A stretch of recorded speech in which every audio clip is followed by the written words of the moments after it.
कक्षा 6 वाले प्यारे बच्चों नमस्कार। कक्षा 6 गणित में हमारा पाठ यहाँ 8 लिख दिया हमने, पाठ 5 है। पाठ 5 प्रारंभिक आकारों का समझना चल रहा है।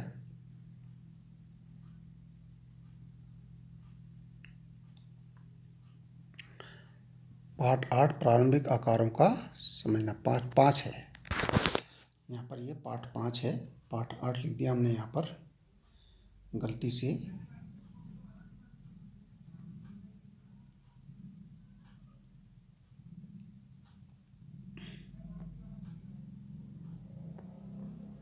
ये आपका है पाठ 5।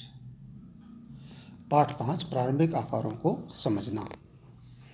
इसमें आज हमारा है बहुभुज। बहुभुज हमने इससे पहले ही पढ़ा है। बहुभुज क्या होता है? बहुभुज होता है ऐसी रेखाखंडों से बनी हुई बंद आकृति। रेखाखंडों से बनी बंद आकृति। रेखाखंडों से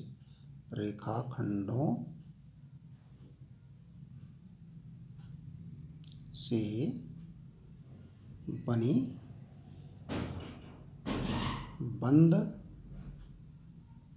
आकृति, उसको हम कहते हैं बहुभुज। रेखाखंडों से बनी बंद आकृति को हम कहते हैं बहुभुज। ठीक है ना? रेखाखंडों से बनी हुई होनी चाहिए। ठीक है। यहाँ देखिए, हमने कुछ बहुभुजों के प्रकार यहाँ पर दिए गए हैं। रेखाखंडों से बनी बहुत सारी आकृतियाँ हो जाती हैं। जैसे हमारे पास 3 रेखाखंडों से बनी हुई आकृति, 3 भुजाओं से, इसको हम कहते हैं त्रिभुज। और ये इस प्रकार की होती है। यहाँ देखिए, त्रिभुज 3 भुजाएं, 1 भुजा, 2 भुजा और 3 भुजा। ठीक है। 4 भुजाओं से घिरी हुई आकृति, 4 रेखाखंडों से बनी हुई आकृति को कहते हैं हम चतुर्भुज। ये देखिए, 1 भुजा, 2 भुजा, 3 भुजा, 4 भुजा। ठीक है। ऐसी 5 भुजाओं से बनी हुई बंद आकृति, 5 रेखाखंडों से घिरी हुई बंद आकृति को हम कहते हैं पंचभुज। देखिए, यह है 1 भुजा, 1, 2, 3, 4, ये 5 आकृतियाँ हो गई, 5 भुजाएं हो गई। ये हो गया पंचभुज। इसके बाद देखिए, 6 भुजाओं से बनी हुई आकृति जो होगी उसको हम कहते हैं षडभुज। क्या कहते हैं? षडभुज।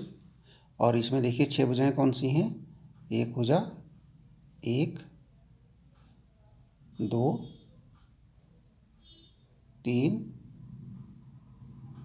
4, 5, 6, ये षडभुज है।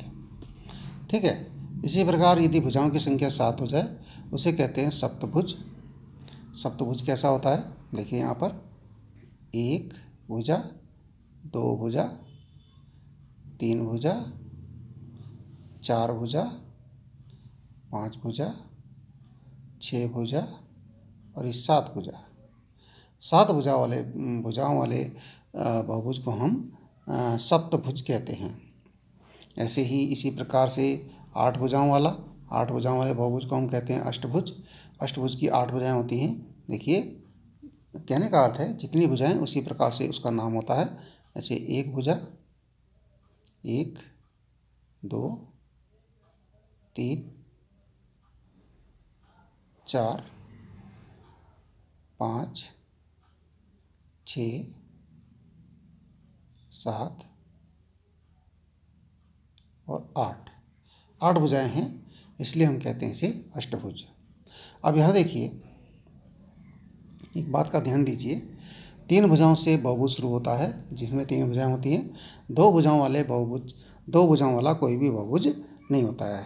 ठीक है। सबसे छोटे जो कम संख्या भुजा ऐसा बहुभुज जिसकी भुजाओं की संख्या सबसे कम होती है वो होता है त्रिभुज, 3 भुजाओं वाला। ठीक है। 3 भुजाएं हैं इसकी। अगर हम कहें कि इससे कम भुजाओं वाला कोई बहुभुज होता है, ऐसा नहीं होता है, क्योंकि 2 भुजाओं से या तो ऐसा बनेगा, वो भी खुला बनेगा, वो बंद नहीं हो पाएगा, या ऐसा बनेगा, वो भी बंद नहीं हो पाएगा। 2 भुजाओं से कोई बंद आकृति वाला बहुभुज बंद आकृति नहीं बन सकती है, इसलिए 2 भुजाओं वाला कोई बहुभुज नहीं होता है। 3 भुजाओं से ही बहुभुज शुरू होते हैं। 3 से आगे 4 भुजाएं, 5 भुजाएं, 6 भुजाएं, 7 भुजाएं, 8 भुजाएं, 9 भुजाएं, 10 भुजाएं, जितनी भुजाएं होती हैं उसी प्रकार उसका नाम हो जाता है। देखिए आगे देखिए, प्रश्नावली 5/8 हमने करनी है।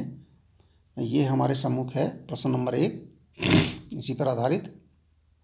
जांच कीजिए कि निम्न में से कौन सी आकृतियां बहुभुज हैं। यदि इनमें से कोई बहुभुज नहीं है तो कारण बताइए।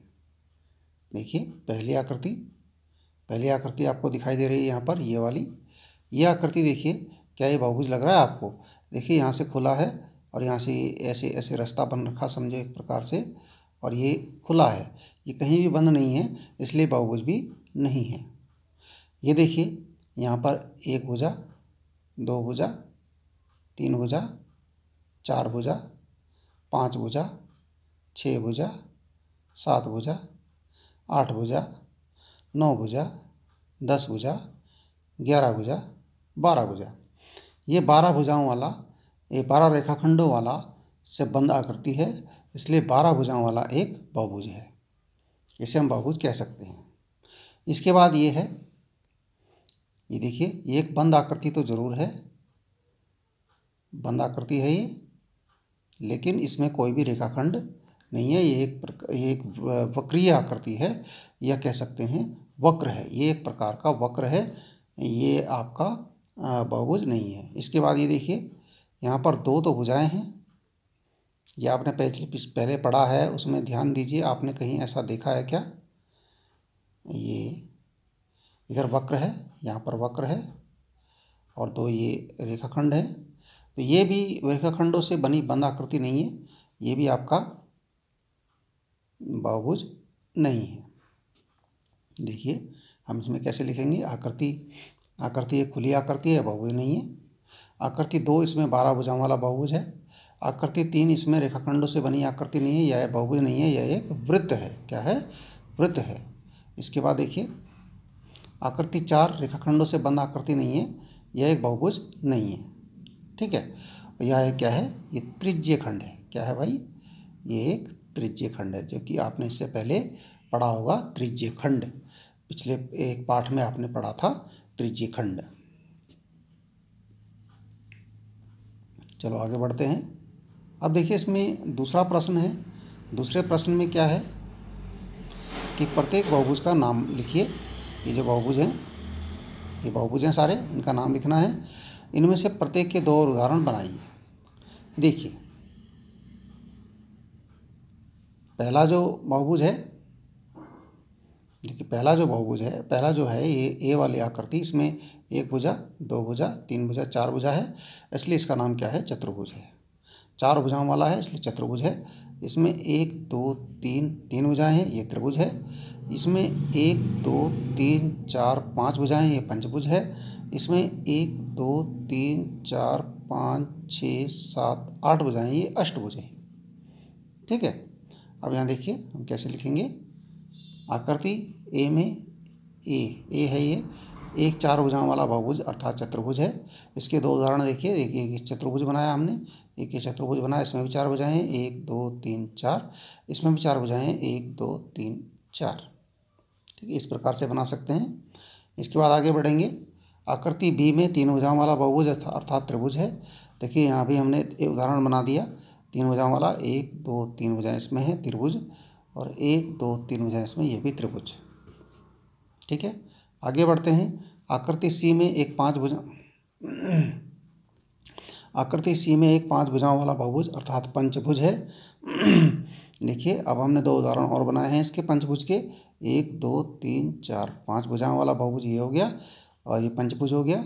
और ये 1 2 3 4 5, ये भी 5 भुजाओं वाला एक पंचभुज हो गया।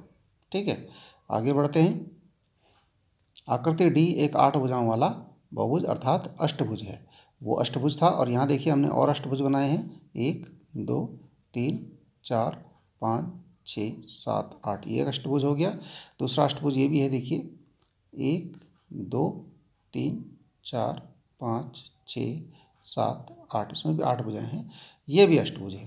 आप किसी प्रकार का भी अष्टभुज बना सकते हैं, उसमें भुजाओं की संख्या 8 होनी चाहिए। ठीक है, बस इतना काम आप कीजिए। इतना काम आपके लिए है और काम ज़रूर कीजिए। ठीक है, धन्यवाद।